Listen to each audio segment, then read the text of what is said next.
Welcome everyone to the Deserve 2020 A Better Tomorrow. Today, a virtual conference. Thank you for joining us today as well. Let us know who you are, let the people know who you are and what it is that you do. Hello, my name is Pastor Bryant Stewart. I pastor the College Hill Seventh-day Adventist Church in Knoxville, Tennessee. All right. And thank you for being here with us and being part of this conference. We certainly appreciate it. Let the people know, this conference this year is about World AIDS Day, centered around HIV, AIDS prevention, healthcare, those things. For you, tell us when this was something that you knew was, or even with your ministry, when you know this was the type of work for you?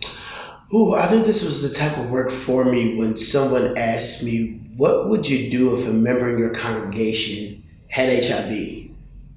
And then it opened the floodgates of what I didn't know, what I didn't have to protect them, what I didn't have to protect our members. I mean, just from the ignorance of how do we protect our members to the other ignorance of how do we protect them, from their safety, what goes into it, what's the doctor's appointments, what's the bill, how much does the medication cost, is there medication?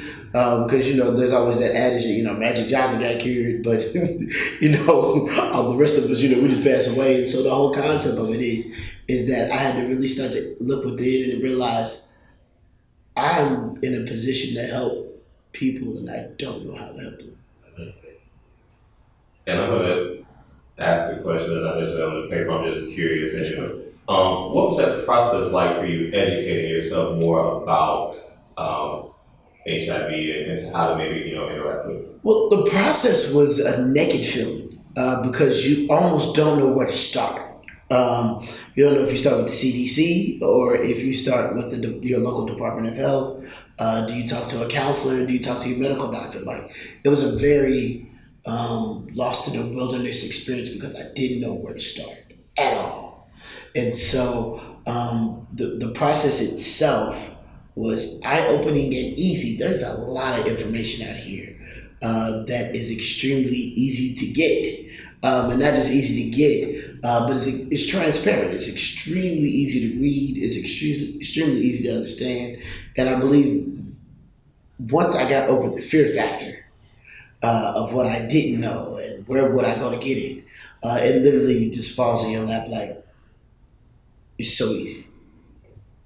And as you got your footing and found out more information, became a lot more knowledgeable, when did you find that you were passionate about this, or when did that part kick in or become? I believe my greatest passion came when I knew someone who had contracted HIV, or even just the experience of how many people might have actually contracted it within my local context. And what do we do? And that literally kind of let me know, not just was it time, but literally it ignited that level of passion is by having somebody that you know. And I know even one of the other participants in the conference talked about too, like when it hits home for you.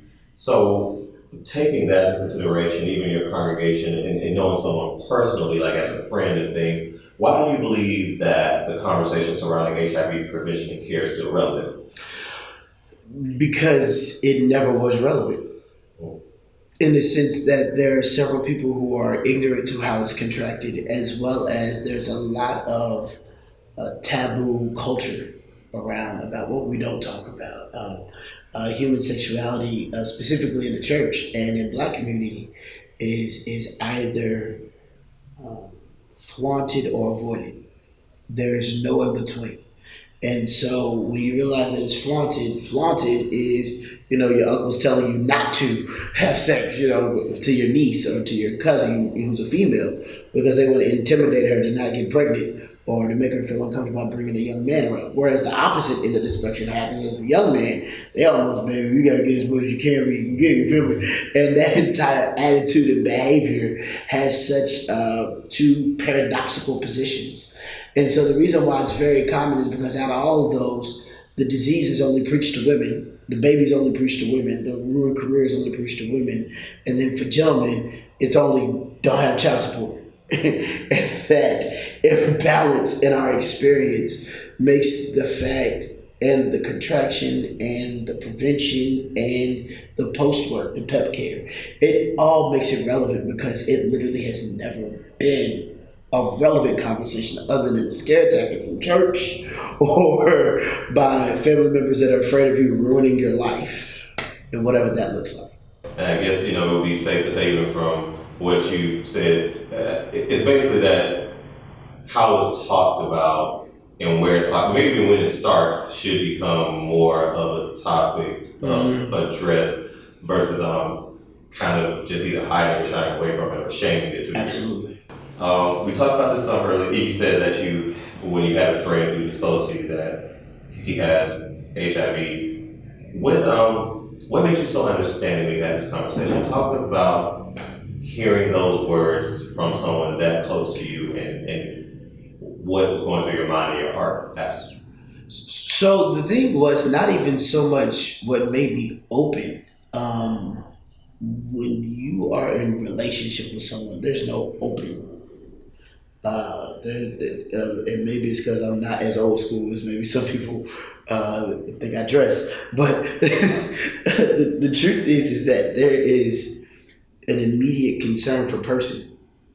Because when you love someone, the first thing you think is, oh my God, am I going to lose you?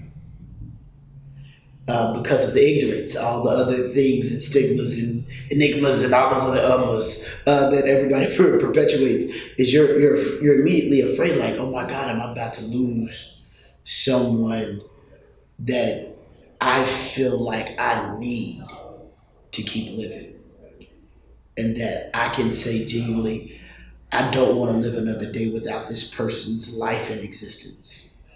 And that to have almost that Jonathan David experience, and this is how much I love him as a friend, that it made me uncomfortable to think that this dude could be taken out by a virus. I didn't care how he got it.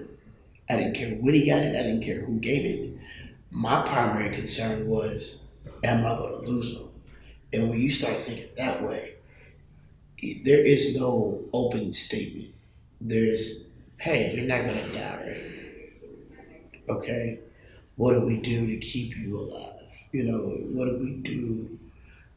And those are pure ignorant statements, but that was the ignorant place I was in. That was the unknowledgeable place I was in. And so when I heard it, my number one thing was just don't die. And what do we have to do to keep you from that? And then you want to punch him in the throat. Why didn't you tell me sooner? Because, it's something that, when life or death becomes a topic, then there is this desire, this human mistake to now want to spend more time. When the truth is that if a person meant that much to you all the time, then you should have been giving them the flowers the entire time. And so, literally, when my friend made it known to me that he had contracted HIV, the two stories I could only come up with was tell me sooner, and what do we do to keep you here as normal to a length of life as possible, if that's even a statement. So that was my main concern. And hopefully people listening and hearing this, and I know everyone reacts to things differently, and even to start, I think you said maybe something might think, what is a selfish thought? I think is that fortunately it's not the death sentence, or even back then that some people thought it, or what it was just because lack of knowledge. Back then they were still testing so many things to see what we can do to prevent it. So now in 2020 and going forward and beyond, there are ways to definitely keep people healthier and safer. So great for you that you want your friend to live and to not just also kind of just write off as, oh, they're going to pass away. Yeah. Fortunately, there are ways to keep people healthy and around, and hopefully other people, after they go through the initial process of hearing that from someone, will think, well, what can we do to still make your life healthy, happy, and comfortable? Because it can be done. Absolutely. And what does normal look like from here? Mm-hmm. And it really shifts your mindset of what is normal. Because I think all of us can admit that we live with some version of some virus that was given to us are born in us. Some of us are liars, some of us are cheaters, some of us have insecurity, some of us have the I like to call it the virus of anxiety, the virus of doubt, the virus of overthinking, the virus of some of us not thinking enough. There's just, single parent family homes. I think the reality of it is that we need to start to see that if anything goes unmeasured, untailored, unbridled in our lives, that it literally can cause us the same death though we're living in our own experiences. And I think that's the thing that a lot of people miss. And that, when we put it there, that it means, yes, people with HIV can get married. Yes, they can have children. Yes. Not adopted. Vaginal birth from my seed, from my loins. I mean, literally, they can do absolutely everything that we can do and not continue to transfer the virus. But in the same breath, that all of us, just like they, not even that, we are they. That we all live with some virus that was given to us, whether we asked for it or not. And that now we have to live life managing it and making sure that we stay mentally, physically, and spiritually healthy to be able to be whatever this thing normal is.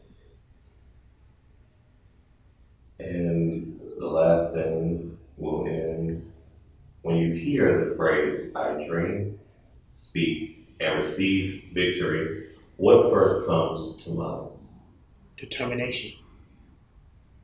Letting the metaphysical take place in you to where you are determined to see it, determined to create it, and then determined to share it. We live in a service world.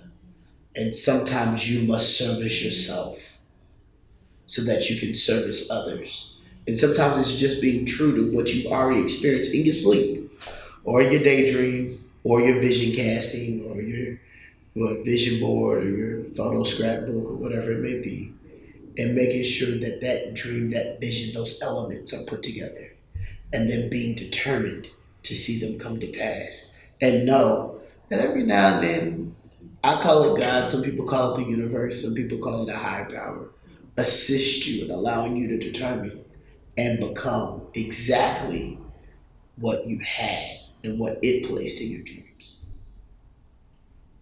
Thank you so much for being here with us and a part of this conference. We definitely appreciate it. Thank you for having me. Love you guys. Bye-bye.